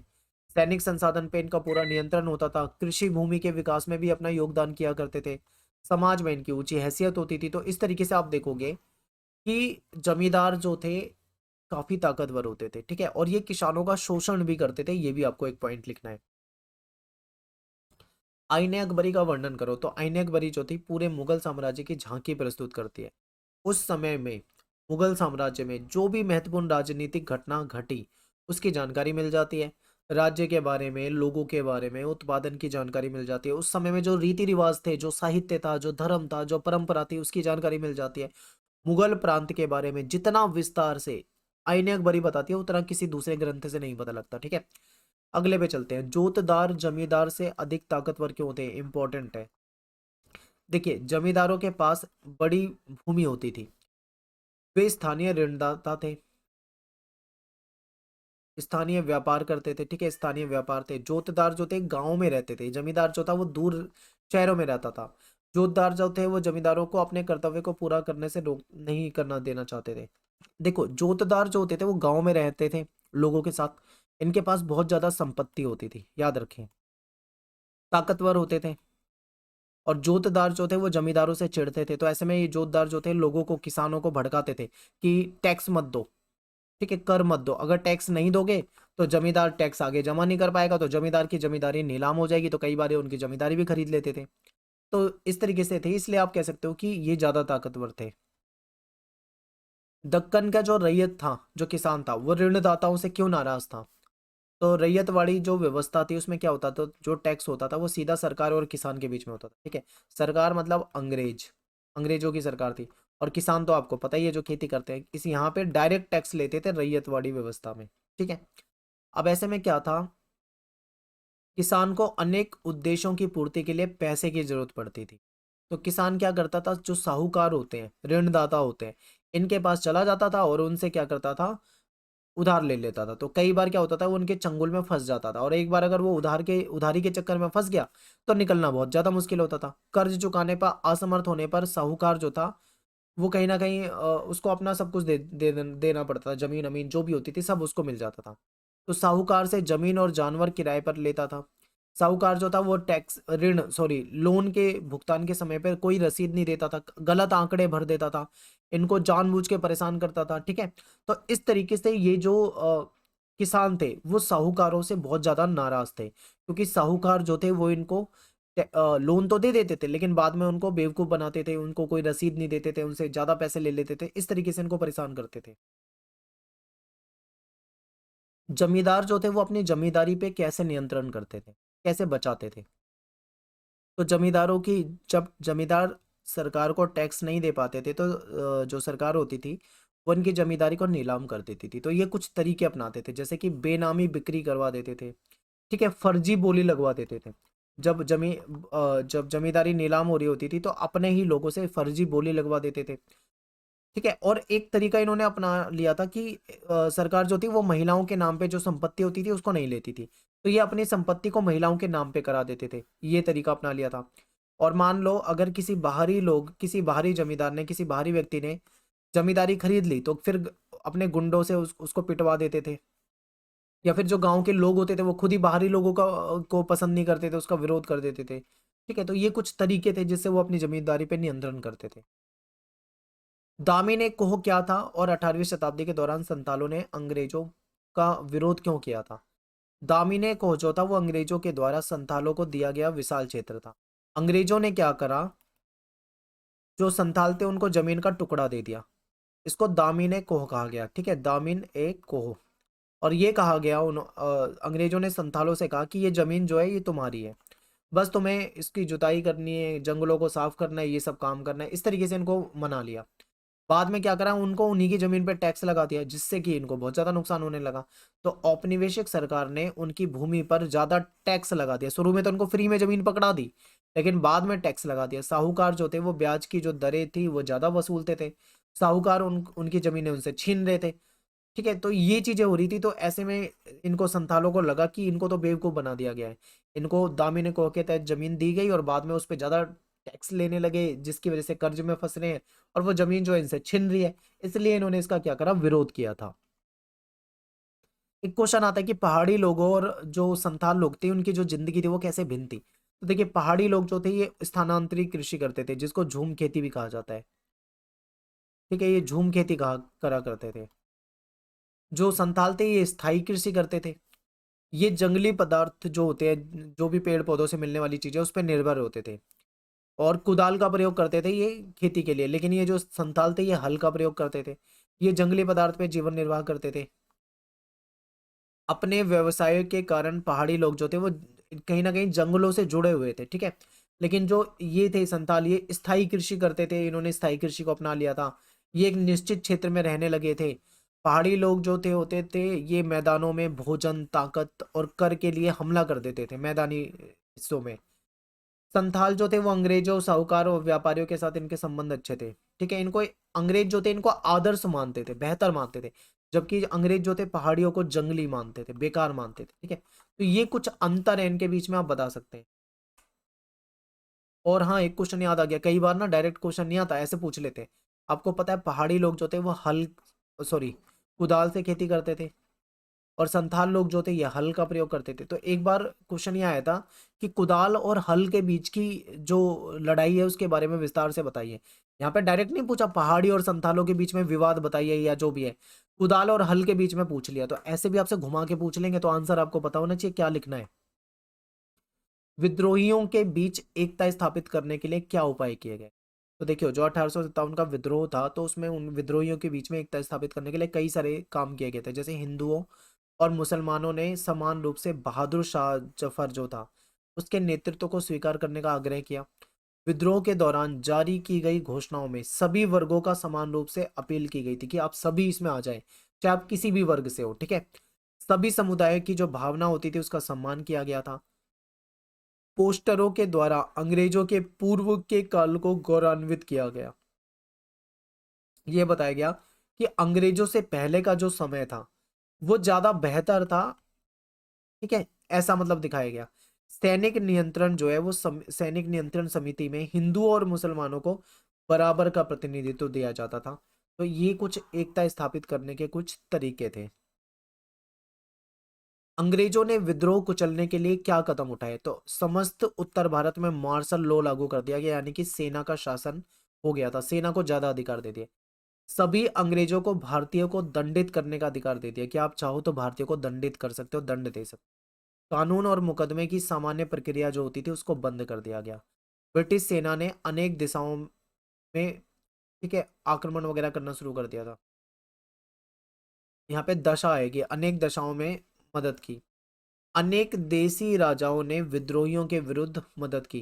कई सारी देसी राजा जो थे वो भी मतलब अंग्रेजों से मिल गए थे और विद्रोहियों के खिलाफ हो गए थे। विद्रोहियों को क्रूरता पूर्वक दंडित किया गया, जो भी था उनको कई बार तो उनको मौत की सजा दे दी जाती थी। 1857 का जो विद्रोह था इसकी मजबूतियां भी बतानी और इसकी कमियां भी बतानी है। तो मजबूतियां देखो, हिंदू और मुसलमानों में सहयोग था, दोनों ने मिलकर विद्रोह में भाग लिया था। सामान्य लोग भी विद्रोह कर रहे थे जिसमें जनता के अलग वर्ग थे, ठीक है, जिसमें व्यापारी भी शामिल थे, महिलाएं, पुरुष, बच्चे, हर तरह के लोग उसमें शामिल हो गए थे, ठीक है, स्टूडेंट वगैरह। सभी विद्रोही स्वतंत्रता चाहते थे, सभी विद्रोही जो थे वो स्वतंत्रता चाह रहे थे। ये तो इसकी मजबूती हो गई। कमियां क्या थी? विद्रोह का सभी क्षेत्रों में प्रसार नहीं हो पाया था। सभी समुदायों ने इसका समर्थन नहीं करा था, कुछ ऐसे थे जो इसके खिलाफ भी थे। अनेक राजाओं ने अंग्रेजों का समर्थन करा। कई सारे राजा ऐसे थे जो थे तो भारतीय लेकिन उन्होंने अंग्रेजों का समर्थन कर दिया था। विद्रोही नेता परस्पर संदेह और ईर्ष्या करते थे। और विद्रोही जो थे वो सैनिक सुसज्जित नहीं थे, विद्रोहियों के पास, सभी के पास सेना और वो सारी सुविधाएं नहीं होती थी। ये इसकी कुछ कमियां हैं। और यहाँ पे एक और कमी हो सकती है कि सभी का उद्देश्य एक जैसा नहीं था। जो कुछ इसलिए विद्रोह कर रहे थे क्योंकि उनको लग रहा था उनके धर्म के साथ खिलवाड़ हो रहा है, कुछ इसलिए कर रहे थे क्योंकि उनको टैक्स ज्यादा देना पड़ रहा था, ठीक है। सबके मतलब उद्देश्य जो थे विद्रोह के वो कई जगह पे अलग अलग दिखाई दे रहे थे। इसकी वजह से भी मतलब इसको नेगेटिव इस पे परिणाम पड़ते हैं। 1857 के विद्रोह के बारे में चित्रों से क्या पता चलता है? इतिहासकार इन चित्रों को किस तरह विश्लेषण करते हैं? तो देखिए, अंग्रेज चित्रकारों ने अंग्रेजों को हीरो के रूप में दिखाया था, नायक के रूप में दिखाया था। थॉमस जोन्स द्वारा बनाया गया चित्र है एक द रिलीफ ऑफ लखनऊ, ये बहुत ज्यादा फेमस हुआ था। कॉलिन कैम्पबेल और जेम्स ऑस्ट्रम ने विद्रोहियों को कुचलते हुए लखनऊ पे दोबारा से अधिकार किया था, ऐसा चित्र था। लखनऊ की पुनर्विजय विजय को पुनः जीवन और नाइकाई प्रतिरोध और संपूर्ण विजय के रूप में दिखाया। मेमोरियल जोसेफ नोएल का एक प्रसिद्ध चित्र था, उसमें अंग्रेज महिलाओं और बच्चों की असहाय अवस्था को व्यक्त किया गया था। मिस व्हीलर की रक्षात्मक नायिका के रूप में एक महिला है जो मतलब लड़ रही है अकेले, वो वहां पे मिस व्हीलर जो है उसको रक्षात्मक नायिका के रूप में चित्रित किया। रानी लक्ष्मीबाई को वीरांगना के रूप में चित्रित किया गया था जो भारतीयों के लिए संघर्ष कर रही थी। अंग्रेजों की निर्दयी चित्र बदला लेने की भावना से प्रेरित थे। भारतीय सैनिकों के क्रूर चित्र अंग्रेजों के विरुद्ध मजबूती के प्रतीक थे। भारतीय सेना को कई जगह पे क्रूर दिखाया गया था। भारतीय चित्रकारों ने राष्ट्रीयता और देशभक्ति को प्रोत्साहित किया। अब अंग्रेज चित्रकार जो थे वो भारतीय जो सैनिक थे उसको क्रूर दिखा रहे थे, और जो भारतीय चित्रकार थे वो जो भारतीय जो विद्रोही थे उनको मतलब हीरो की तरह दिखा रहे थे। यहाँ पे अपोजिट अपोजिट दिख रहा है आपको। अगला क्वेश्चन है, विद्रोही क्या चाहते थे? विभिन्न सामाजिक दृष्टि में कितना फर्क था। तो विद्रोही जो थे वो भारत से अंग्रेजी शासन जो था उसको खत्म करना चाहते थे और भारत में अंग्रेजों के पहले के संसार की स्थापना करना चाहते थे, यानी पहले जो व्यवस्था थी उसको लागू करना चाहते थे। सभी वर्गों के हितों को चोट पहुंची थी। इससे सभी वर्ग जो थे वो नाराज थे। ठीक है। राजा और जागीरदार अपने राज्य और जो जागीर थी उसको दोबारा पाना चाहते थे, इसलिए विरोध में थे। भारतीय व्यापारी व्यापार में रियासतें चाहते थे। ये चाहते थे कि इनको रियासतें मिल जाएं। अपने बही खातों और लेन देन में हस्तक्षेप नहीं जानते थे, इसलिए ये लड़ रहे थे। यानी देखो, अलग अलग सामाजिक दृष्टि में फर्क था। जो व्यापारी थे वो अलग मुद्दे को लेके लड़ रहे थे, राजा अलग मुद्दे को लेके लड़ रहे थे, किसान जो थे वो चाहते थे कि अच्छा भू राजस्व व्यवस्था हो जिससे कि उनसे ज्यादा टैक्स ना वसूला जाए, ये इसलिए लड़ रहे थे। ये जमींदारों साहूकारों के द्वारा जो शोषण हो रहा था उससे बचना चाह रहे थे। सरकारी नौकर जो थे वो अच्छा आदर वाली नौकरी, एक अच्छा वेतन और एक गरिमा वाला जीवन चाहते थे, वो इसलिए लड़ रहे थे। जो दस्तकार थे या जो कारीगर थे वो अच्छी व्यावसायिक परिस्थितियां चाह रहे थे। पंडित फकीर विद्वान लोग जो थे वो भारतीय संस्कृति और धर्म की रक्षा करना चाहते थे। तो सभी जो वर्ग थे सबके अलग अलग उद्देश्य थे, ये यहाँ पे आपको बताना था। महात्मा गांधी ने किस प्रकार राष्ट्रवादी आंदोलन के स्वरूप को बदला। जब से महात्मा गांधी की एंट्री होती है वहां से जो आंदोलन और जो व्यवस्था थी वो बदल जाती है। देखिए कैसे। गांधी जी ने गरीबों, किसानों और मजदूरों के लिए कार्य किया। जो इनका पहला भाषण था, अ, आपने वहां पे भी देखा होगा कि इन्होंने गरीबों, किसानों और मजदूरों की बात की थी। बनारस, चंपारण और अहमदाबाद में जो और खेड़ा के जो आंदोलन थे, यहाँ पे महात्मा गांधी को एक अच्छी, एक राजनेता के रूप में देख लो, इनको काफी मतलब फायदा हो गया था। इनकी इमेज जो थी वो गरीबों के बीच में, जनता के बीच में बहुत अच्छी बन चुकी थी। इन्होंने जनता की भागीदारी को सुनिश्चित किया, यानी इनके जो आंदोलन होते थे वो उसमें जनता बढ़ चढ़ के हिस्सा लेती थी। ठीक है। गांधी जी जो थे एक प्रेरक व्यक्तित्व था, यानी इनकी जो पर्सनैलिटी थी एक मोटिवेट करने वाली पर्सनैलिटी थी। ये एक बार बोल देते थे तो लोग हजारों की संख्या में इनके साथ आ जाते थे। इनकी गांधीवादी विचारधारा द्वारा भी इन्होंने कई जगह पे सफलता प्राप्त की। ठीक है। जैसे कि इन्होंने सत्याग्रह की नीति को अपनाया और सविनय अवज्ञा में भी आपने देखा होगा। सत्याग्रह द्वारा जन भागीदारी, यानी सत्याग्रह के द्वारा इन्होंने जनता को शामिल करा। जन भागीदारी में आपको हर तरह के लोग, इसमें किसान भी शामिल हो गए, महिला भी शामिल हो गई, स्टूडेंट भी शामिल हो गए, वकील भी शामिल हो गए, हर वर्ग, सैनिक भी शामिल हो गए, हर वर्ग को इन्होंने अपने साथ शामिल कर लिया था। रचनात्मक कार्यों द्वारा, इनके जो क्रिएटिव कार्य थे उसके द्वारा भी इन्होंने कहीं ना कहीं जो एक राष्ट्रवादी आंदोलन का स्वरूप तो जो था वो बदला। फिर इनकी राजनीतिक प्रणाली, क्योंकि इनकी जो राजनीतिक प्रणाली थी उसमें बहुत सारे जो नेता थे वो खुद इनके पास आने लगे थे और इनकी बातों को समझने लगे थे। तो ये कहीं ना कहीं हम कह सकते हैं कि इन्होंने अपने अलग तरीके से, सत्याग्रह के तरीके से राष्ट्रवादी आंदोलन जो था उसका स्वरूप बदल दिया था और इनके द्वारा ही जनता का एक बड़ा समूह जो था एकजुट होने लगा। भारत छोड़ो आंदोलन एक स्वैत स्फूर्त आंदोलन क्यों कहा गया है? स्पष्ट कीजिए। क्रिप्स मिशन जो था उसके साथ कांग्रेस की जो बात थी वो फेल हो गई थी, कोई फायदा मिला नहीं। गांधी जी ने, जब ये क्रिप्स मिशन से बात फेल हुई तो गांधी जी ने अपना तीसरा बड़ा आंदोलन जो कि 1942 में अंग्रेजों भारत छोड़ो आंदोलन था वो शुरू कर दिया। आंदोलन के शुरू होते ही गांधी जी जो थे इनको गिरफ्तार कर लिया गया। अब गांधी जी को तो गिरफ्तार कर लिया गया है, लेकिन आंदोलन खत्म नहीं हुआ है, आंदोलन चल रहा है। देश भर के युवा कार्यकर्ताओं द्वारा आंदोलन चला। कांग्रेस के समाजवादी सदस्य जयप्रकाश नारायण जो थे भूमिगत होकर, यानी अंडरग्राउंड होकर, छुपकर जो गतिविधि थी इसमें एक्टिव थे। पश्चिम में सतारा में, पूर्व में मेदिनीपुर में जिलों में स्वतंत्र सरकार की स्थापना कर दी गई और एक जन आंदोलन जिसमें हजारों आम हिंदुस्तानी शामिल हो गए। इसमें बहुत बड़ी संख्या में जो युवा थे वो शामिल हो गए थे।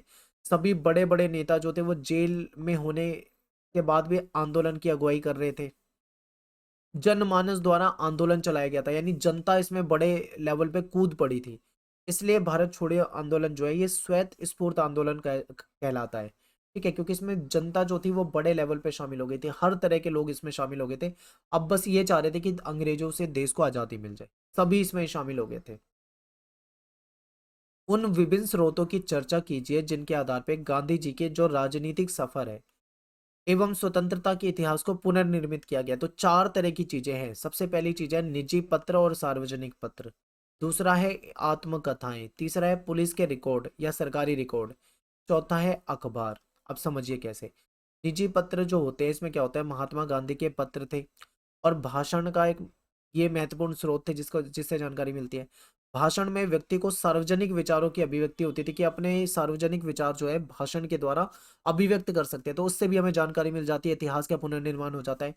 व्यक्तिगत पत्रों में व्यक्ति के निजी विचारों की झलक होती है कि कोई व्यक्ति, देखो पर्सनल जो लेटर होते हैं उसमें उसके निजी विचार होते हैं, और व्यक्ति का गुस्सा, उसकी पीड़ा, उसकी बेचैनी, उसकी आशाएं, उसकी हताशाएं जो होती है वो निजी पत्रों में व्यक्त होती है, कि वो अपनी सारी जो फीलिंग्स होती है वो लिख सकता है।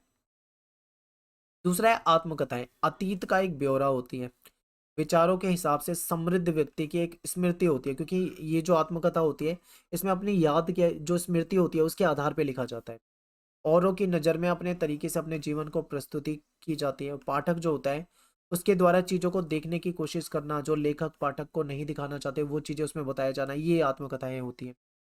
सरकारी रिकॉर्ड, सरकारी कर्मचारी द्वारा जो लिखी गई रिपोर्ट होती है, ये जो पत्र होते हैं, ठीक है, ये सरकारी रिपोर्ट होती है। इसमें क्या होता है, इसको गोपनीय दस्तावेज के रूप में रखा जाता है। तो नमक सत्याग्रह पे जो रिपोर्ट सरकार के द्वारा बनाई गई थी, ठीक है, तो महात्मा गांधी की कार्रवाई के प्रति कोई व्यापक जन समर्थन पैदा होना था, जिससे कि ये मानने से इनकार कर रही थी सरकार जो थी, अंग्रेजी सरकार, ठीक है। अखबार, जो उस समय के अखबार होते थे और खासकर भारत के और यूरोप के अखबार, उसमें गांधी जी के बारे में बहुत ज्यादा लिखा जाता था, तो उससे भी गांधी के बारे में हमें जानकारी मिल जाती है। निजी पत्र और आत्मकथाएं सरकारी स्रोतों से कैसे अलग होते हैं, आपको ये बताना है। तो निजी पत्र और आत्मकथाएं जो होती है हमें व्यक्ति के निजी विचारों की झलक देती, ठीक है। इस पत्रों में हमें लिखने वाले का, उसकी जो भावनाएं होती हैं वो हमें पता लगती है। सरकारी रिकॉर्ड जो होते हैं वो हमारे अध्ययन के लिए काफ़ी महत्वपूर्ण जरूर है, लेकिन ये सरकार के नज़रिए से होते हैं। उस समय के जो पुलिसकर्मी होते हैं या जो अधिकारी होते हैं उनके द्वारा जो लिखे गए होते हैं वो सरकारी रिपोर्ट होती है वो गोपनीय होती है, ठीक है, गुप्त होती है। अभिलेखगारों में ये उपलब्ध होते हैं। सरकारी रिकॉर्ड में जो आला अधिकारी होते हैं वो क्या देखते हैं, क्या सोचते हैं, ये उनके आधार पे होती है। जैसे मान लो कोई अंग्रेज अधिकारी है, उसको किसी के बारे में कुछ लिखना है तो वो अपने नजरिए से लिख सकता है, क्योंकि अंग्रेजों को छूट थी तो उसमें उनका नजरिया होता है, वो जनता को अलग रूप से देखेगा तो लिखेगा। लेकिन जो निजी पत्र होते हैं उसमें हर व्यक्ति की अलग फीलिंग होती है, वो लिख सकता है, उसमें दोनों बिल्कुल डिफरेंट है एक दूसरे से। संविधान सभा के समक्ष क्या क्या चुनौतियां थी, तो देखिए संविधान सभा के सामने एक चुनौती थी कि भारत जो है इसमें बहुत सारी भाषाएं हैं, अलग अलग धर्म के लोग हैं, अलग अलग संस्कृति के लोग हैं, तो ऐसे में सबके लिए कानून बनाना थोड़ा सा आसान नहीं था। देश में संवैधानिक संकट, ये समस्या आ रही थी। पृथक निर्वाचिका की मांग हो गई थी, इसको लेकर काफी संविधान सभा में चर्चा हुई, वाद विवाद हुआ, तो ये समस्या आ रही थी। राज्य और केंद्र में शक्ति का बंटवारा, किसको ज्यादा शक्ति दे, कुछ ऐसे थे जो कहते थे राज्य को ज्यादा शक्ति होनी चाहिए, कुछ ऐसे हैं जो कह रहे थे केंद्र को ज्यादा शक्ति होनी चाहिए, तो इस पे भी विवाद था, ये भी एक विवाद का कारण बन रहा था, ये भी एक चुनौती बन रही थी। फिर एक समस्या आ रही थी राष्ट्र की भाषा, अब भारत बहुत बड़ा देश है, तो एक राष्ट्र भाषा को चुन पाना मुश्किल था, क्योंकि जो साउथ था, दक्षिण भारत था, वहां की अलग भाषाएं होती थी, कोई तमिल, मलयालम, कन्नड़, ठीक है, ऐसी भाषाएं होती थी, वो हिंदी का विरोध कर रहे थे, और हिंदी वाले जो थे वो अन्य भाषाओं का विरोध कर रहे थे, तो ये भाषा बना पाना बहुत मुश्किल था। फिर SC ST OBC या दलित है, इनकी समस्या थी, तो ये सारी की सारी चुनौतियां थी जो कि संविधान सभा के सामने थी। इंपॉर्टेंट क्वेश्चन है, पेपर में आता है। महात्मा गांधी हिंदुस्तानी को राष्ट्रीय भाषा का दर्जा क्यों देना चाहते थे, क्योंकि देखो ये जन सामान्य की भाषा थी, जो ज्यादातर जनसंख्या थी भारत की वो इसी भाषा को बोलती थी। अधिकांश क्षेत्रीय भाषाएं जो है वो इसके काफी नजदीक थी। संस्कृत निष्ठ हिंदी हो गई या फारसो निष्ठ उर्दू हो गई, दोनों से ये मिलती जुलती थी, और इसमें ये बहुसांस्कृतिक भाषा थी, ठीक है, ये सभी को जोड़ने में सक्षम थी, क्योंकि भारत में सबसे बड़ी जो जनसंख्या थी वो हिंदुस्तानी भाषा को ही बोलती थी, इसलिए भी चाहते थे। नेहरू के द्वारा जो उद्देश्य प्रस्ताव लाया गया था उसके क्या आदर्श थे, ये आता है उद्देश्य प्रस्ताव। तो भारत एक स्वतंत्र संप्रभु गणराज्य बनेगा, ये उद्देश्य प्रस्ताव में बताया गया था। नागरिकों को न्याय दिया जाएगा, सम्मान और स्वतंत्रता वाला जीवन दिया जाएगा, ये इसमें लिखा गया था। अल्पसंख्यकों की रक्षात्मक प्रावधान, यानी उनकी रक्षा की जाएगी। पिछड़ी जनजाति के लिए विशेष प्रावधान दिए हुए थे, और लोकतंत्र होगा, समाजवाद, शांति, मानव कल्याण के लिए काम होगा, ये सारे उद्देश्य प्रस्ताव के अंदर था। यानी उद्देश्य प्रस्ताव संविधान की जो बैठक हुई थी उसमें रखा गया था, ठीक है, ये चीजें हमारे संविधान के अंदर होनी चाहिए, इसको माना भी गया था। तो यहाँ पे अपनी वन शॉट वीडियो जो है वो खत्म हो जाती है और पूरी बुक में से जो मोस्ट इंपॉर्टेंट क्वेश्चन है सारे कवर किए हैं। और आप विस्तार से जानने के लिए चैप्टर की वीडियो देख सकते हो, चैप्टर बहुत ज़्यादा डिटेल में आपको बताए हुए हैं, ठीक है, डिटेल चैप्टर। और प्रीवियस ईयर के आपके क्वेश्चन पेपर भी मैंने कई सारे सॉल्व कराए हैं, आप प्लेलिस्ट में जाके उसे देख सकते हो। सपोर्टिंग मटेरियल का सॉल्यूशन करा रखा है, आप उसको देख सकते हो। तो मिलते हैं नेक्स्ट वीडियो में। Thanks for watching. जय हिंद, जय भारत।